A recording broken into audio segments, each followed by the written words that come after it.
Hi, it's Chris Watkin here, and I'm joined by Nathan Emerson, who is the new interim CEO of Propertymark. Nathan, thank you for joining me today.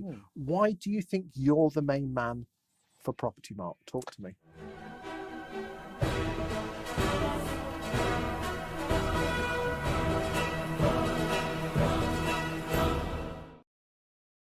Very good question, Chris. I think I've been asked to do the role basically because of my industry knowledge, and not just in residential sales and lettings, but obviously I'm aware of commercial, I'm aware of auction, and obviously we cover across that entire breadth. And I think you have to bear in mind as an organisation, because we represent multiple facets in the industry, if you're not aware of the functionality of those individual areas, and very often you can take a direction which is actually detrimental to members. Having that inbuilt knowledge certainly gives me clarity in that direction. And I think equally, as you know yourself, I'm used to running businesses, and I'm used to building and turning around businesses and improving their strategic direction.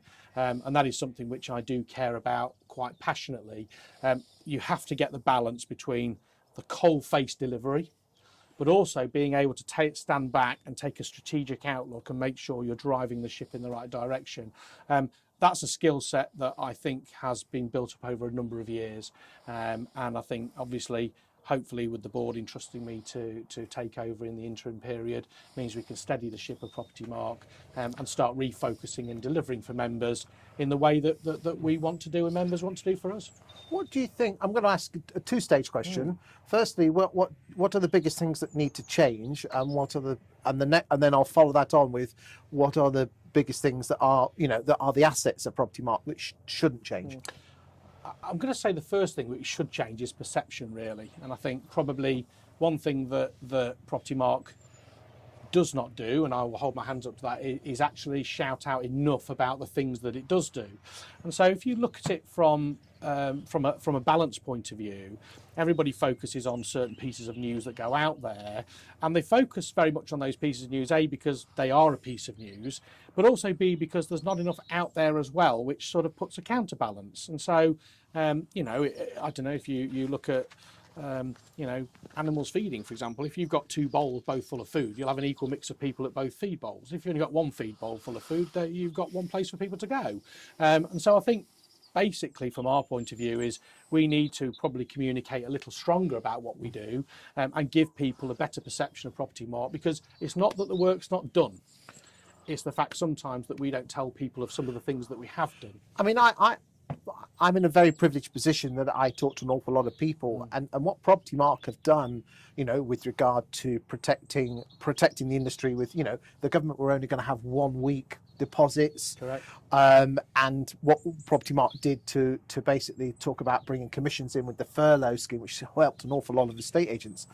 It's almost like it's a secret organisation. It's easier to get through to GCHQ or here to what they, if you don't mind me saying, you've got a business that's turning over 7, 8, 9 million pounds a year, but your marketing department is no bigger than probably a 2-branch estate agency.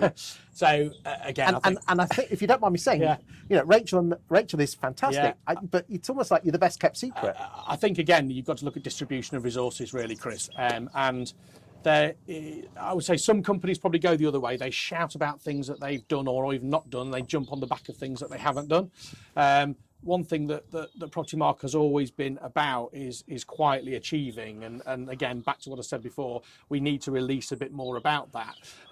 It isn't about us, it's about our members, and equally you have to bear in mind the balance that we put in there. Members are and will be even more at the focus of what we do, communicating to members about what we've done and some of the things that we do. Equally, don't forget our short-term fixes and short-term things we're working on, but also we have medium and long-term projects, which some of those are coming to fruition now from work we did before, and there's projects in the pipeline which will come.